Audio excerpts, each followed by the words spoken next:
the story of how you came into this world? Do you know your birth story? I was born on a Sunday. My parents told me. They'll always remember it was a Sunday morning because my father was reading the Sunday paper, the comics, waiting for me to be born. It had taken them 4 years to conceive their first child.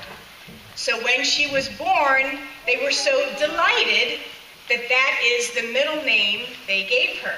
So my name was Leah Delight Jacobs. What is your birth story? Have you told this story to your children, to your grandchildren, to your life partner? Those of you who have children, I'll bet you remember how they came into the world. My daughter Rachel was born in June, and on the way to the birth center, Jim drove us through a tremendous thunderstorm. And then I went through 26 hours of thunderous, stormy labor to bring her into the world. When we came home the next day, there was another storm as I was nursing her in the bed. But the moment she was born, the world was calm and peaceful. So we tell her that she was born between 2 thunderstorms, but she is the calm in between. As you heard in the children's sermon, my son Benjamin turns 6 tomorrow, and he was born on Christmas Day. I'll never forget that day either. I was with my family worshiping at my previous congregation in Media on Christmas morning. Our church had a Christmas morning service. I was 5 days overdue, and I had had false labor pains in the previous weeks, so I was feeling quite frustrated. But during the prayers, the senior pastor voiced a prayer asking that I might be delivered soon. And don't you know, Jim can swear by this, as the pastor was saying the prayer, I started having labor pains. 9 hours later, Benjamin was born, our Christmas baby. How did you come into this world? Did you learn the story from your parents? Do you know your parents' birth stories? How about your grandparents? Your great-grandparents?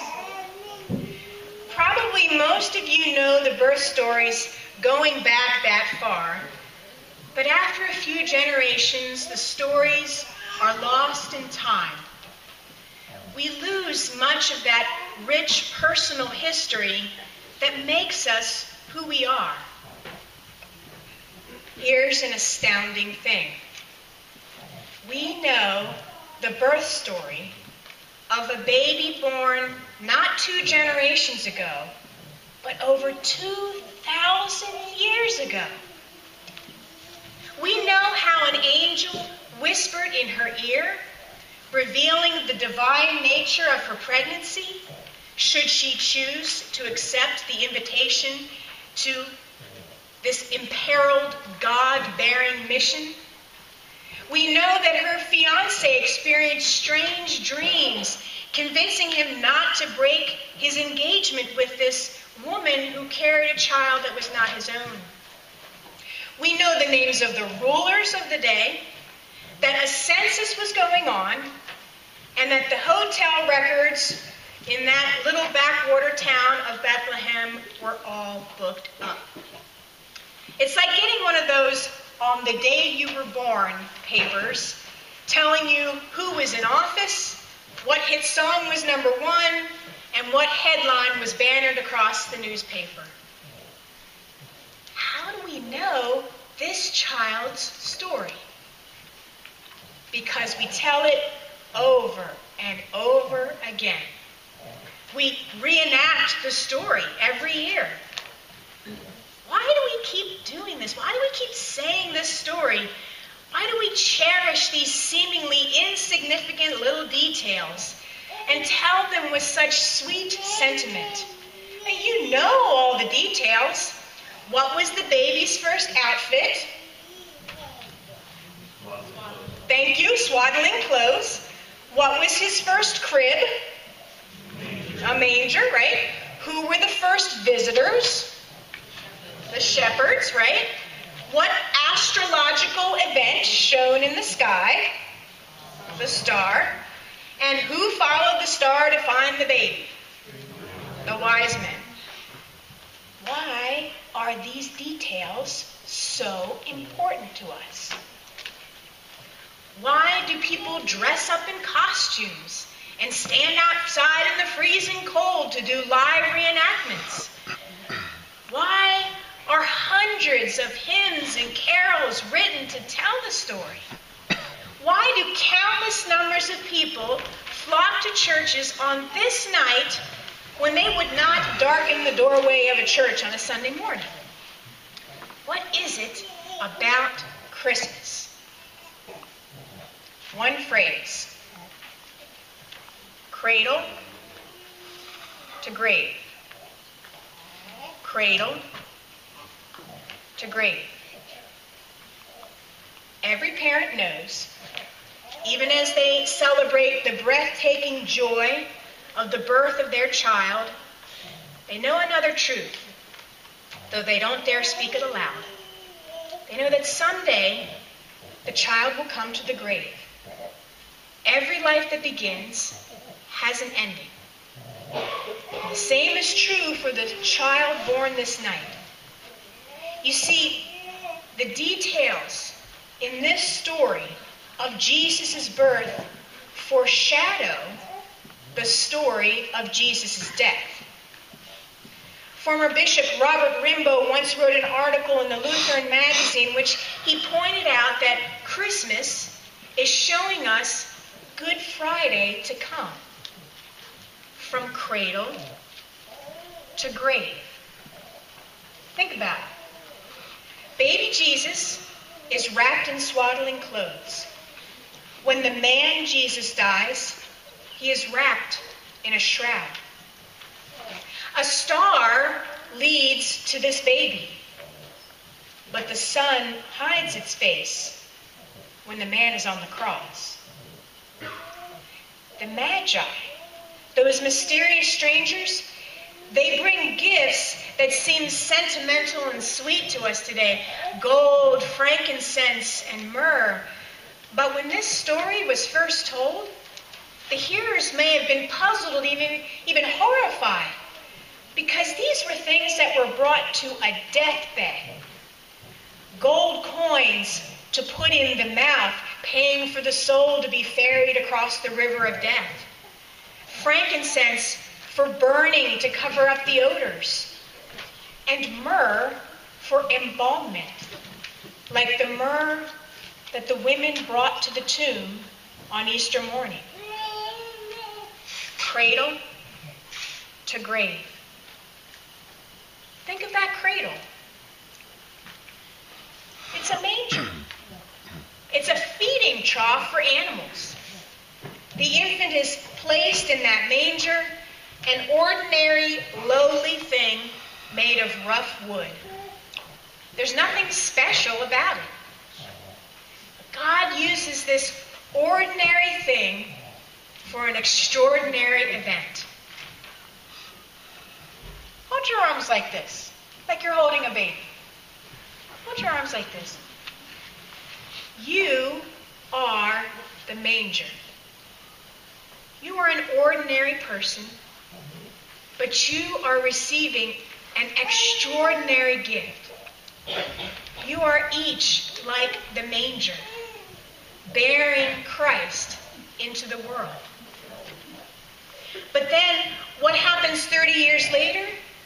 Jesus is crucified on the cross. Another lowly thing made of rough wood. There's nothing special about it. Just two ordinary wooden poles slashed together and used by the powers that be to effect an extraordinary execution. You are also this. Can you put your arms like this? You are the cross. We are the ones who shout, "Crucify him," on Palm Sunday. We are the ones who will be used by systems greater than us to try to kill the very love that God sent into the world. We are ordinary people on whom hang countless tragic and evil deaths that happen in the world every day. Cradle to grave. But here's the most astounding thing. This child's birth, this Christmas story, it's not just a foreshadowing of the crucifixion. It's also a foreshadowing of the resurrection. Who appears in the sky heralding the child's birth? Angels. And who announces the resurrection to the stunned women on Easter morning? Angels. That's why this story has survived for over 2 millennia and will continue to survive. Because at the heart of it all is the faith that after the cradle and the grave comes heaven. And the one who created this child, who created you, who created the entire world in the first place, is the one who holds it all in God's being. Our birth stories are someday going to be forgotten, but they're never lost to the one who started telling the story in the first place, in the beginning. We retell this story because it reminds us that our story is important to God, and that through this child, this little baby Jesus, our story is joined with his story. Our birth is joined with his. Our death is joined with his. And our resurrection will also be joined with his. We tell this story over and over because it encompasses all the details of our faith from beginning to end, from cradle to grave, in one beautiful package. This story is my story. It's my children's story. It's your story. So every time we tell this story on Christmas Eve, every time we tell the story of Jesus and experience his presence through the sacraments of baptism and Holy Communion, we are also telling the Easter story. You know, every Easter we call out with a response. We say, Christ is risen, and the congregation responds, he is risen indeed, alleluia. Well, I think that Christmas Eve deserves its own call and response.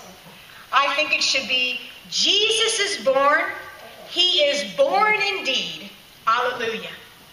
Say that with me. Jesus is born. He is born indeed. Alleluia. Because we cannot get to Easter without going through Good Friday. But we wouldn't have Good Friday or Easter without this night, this holy night. And we wouldn't have this story without each of you, ordinary mangers, holding this extraordinary child again and again. Let's try it again. Jesus is born.